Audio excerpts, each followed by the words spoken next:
Hello and welcome to the first ever Madman Mike's production video. My name is Mike, I am a man, last time I checked, and I'm a little bit mad. Now on this channel you're going to be finding lots of different videos. You're going to be finding some how-tos, some information, and also some gaming videos, be it of LAN parties, my mates getting together, or actual gameplay footage, because these are things that I enjoy and I thought I'd share them all with you. Hopefully you're going to find this as entertaining as it is informative. If you find it to be neither of these things, then I'm really sorry. Obviously it isn't that good. But to begin with, we're going to do something that's very simple. This is a little bit of origami, and it's how to make a paper water bomb.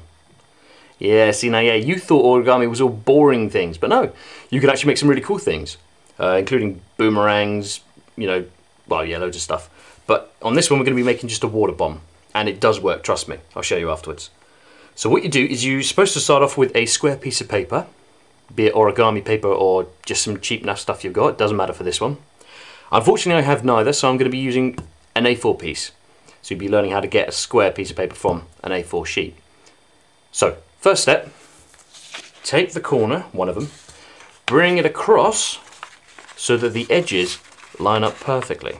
Okay, get it as perfect as you possibly can. Make sure it's nice and tight across here so that you don't end up with any warping along this folded edge. Once you've got it flat, make sure it's pinned, and just bring your hand back to do a very simple soft fold, and then simply run your nail across it to give it a proper hard crease. Okay? Now the creasing is quite important because it actually helps whatever it is you're making in origami hold its shape, and with the water bomb that's actually quite important. So just run your nail across the back of it. Okay, good thing is we need this fold later on anyway, so it's all good. Open it up, and all we've got is still an A4 piece of paper with an odd fold in it. It's no good to us really, but we've still got one more step to do. Close it up, and now fold this piece over the triangle at this line. Okay, so what you can do is you can hold it up and run your fingers at the back, making sure that one finger keeps this straight edge down, and the other one just push it up to the edge, and that puts a very soft line in it, so you know where to fold, where to crease. Okay, like so. Fold it down. Again, make sure that the edges meet up as straight as possible so you get a pretty square shape. Doesn't matter if you're about a mil out, you know, a millimetre out, because on this particular model it doesn't matter too much if you're out by a little bit, but it's in good, you know, it's good practice if you ever want to do some other origami stuff. Okay, again, crease it. Now what we want to do though is we now want to remove this. The fold on its own doesn't do much, but if you now fold it the other way and crease it as hard as you can, run the back of your nail across it, fold it back the other way again, and fold it another time, what we're actually doing is we're weakening the paper along this line. So now that it's weakened, we can take it, place our hands on either side, and just gently pull apart. Just remove that little bit there. And the little bit of feathering you're going to get across here isn't a problem, because it's going to be all, this edge is going to be all folded in. Okay, so now we've got our square piece of paper. We've already got one fold, okay? Now I've turned it over, so if you lift up the corners, it sort of dips in the middle. This is known as a valley fold, because literally you're making like a little valley out of it, you see? Okay? We've done one valley fold this way. We're going to do another one, corner to corner, this way. Okay, so this line we've already done is absolutely fine. So you just take the other corner, bring it across, go to the middle, gently run your fingers across and outwards, and then crease it. Okay, now I'll just bring this up for you to see. You might not be able to see it, but I'm about a mil out here. Doesn't matter, like I say, about a mil is okay, so you can get away with this. It's not really ideal. You want to be as perfect as you can, but we'll let you off, or I'll let myself off. So here we've got two valley folds. Okay, now what we want to do is something called a mountain fold, where literally you bend it the other way. Okay, so the valley fold is where you bring the points upwards to you. The mountain fold is when you go the other way. This time though, instead of going corner to corner, we want to go edge to edge. Okay, so mountain it, get the edges as straight as possible.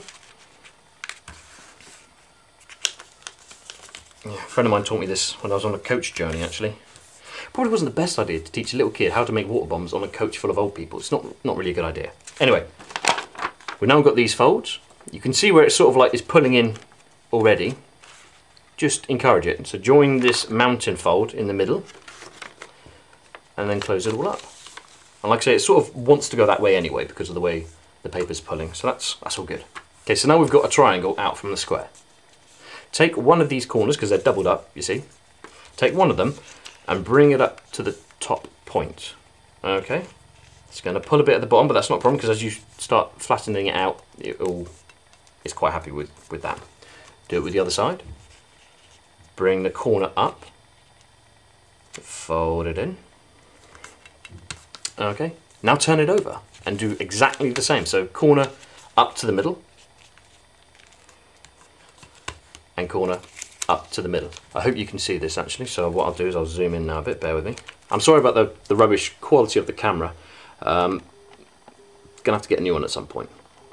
Okay, so we've now got another square from our square piece of paper that got turned into a triangle. It's now another square. But what we've got to do is we have to lock the shape, because technically that will blow out into the shape we want, but it won't hold itself together, it will just fall apart. So what I want you to now do is, if I turn it the other way, you can see better, is take one of these corner pieces and bring it into the central line, okay? Like so. You might have to pinch a little bit across this folded edge just to get it to behave and do as it's told. Actually, it's probably easier if I do it that way, sorry. Bring the other one in again, okay, just a little pinch. Turn it over and do the same. Bring the edges into the middle, the corners, sorry, into the middle. Probably should have practiced what I'm going to say a little bit more. Ah, well, who cares? Does the job, doesn't it? Right, so now we've got a kind of a diamond shape with these funny little folds. Okay, what we've got to do now is, you might not be able to see, but there's actually a little pocket there, okay? Just put a little pressure on the fold, pocket opens up. Now at the top, we've got these little tails. You pull the one that's on the same side as the pocket and just tuck it in, okay? Once it's in as far as you can comfortably get it, just press it down, okay? Just press it down really tight and it's locked. Wrong way. Do the same for all 3 other pockets, okay? So you just pop it open, might need a fingernail in there, stick the tail end in and fold it down. Turn it over, do the same again. Pocket, tail, fold. Pocket, tail, fold. Now what we've done here is we've literally locked the shape, okay? You might not think that's not really much in the way of structural support, but actually it stops it coming apart. Now if you have a look at the bomb, at one end is going to be open, literally. It's going to be this one here on mine, as you can see. You've got the folded bits, it's the other end to the folds. What you do is take your water bomb, open it up into a cross shape, and then you simply blow in the hole. What you have is like this little parcel, okay? Then all you got to do is just make sure it comes out as full as possible, because you want to get as much water in here. You just put that little hole under a tap, fill up the water bomb and chuck it at someone. Okay, just before I fill this up and show it to you, I just wanted to say one thing. If you're having trouble getting the water in the hole at the top, simply just cut a tiny bit off. You don't want to take off too much because that's going to make it all weak, and it's just not going to hold as much water. If you take just a tiny bit off, you should be able to fill up more easily.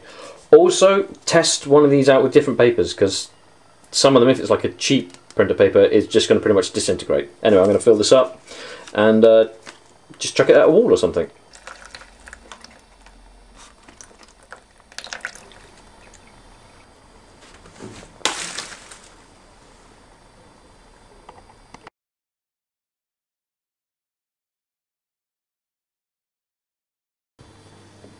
This is a shot of a fuzzy bunny.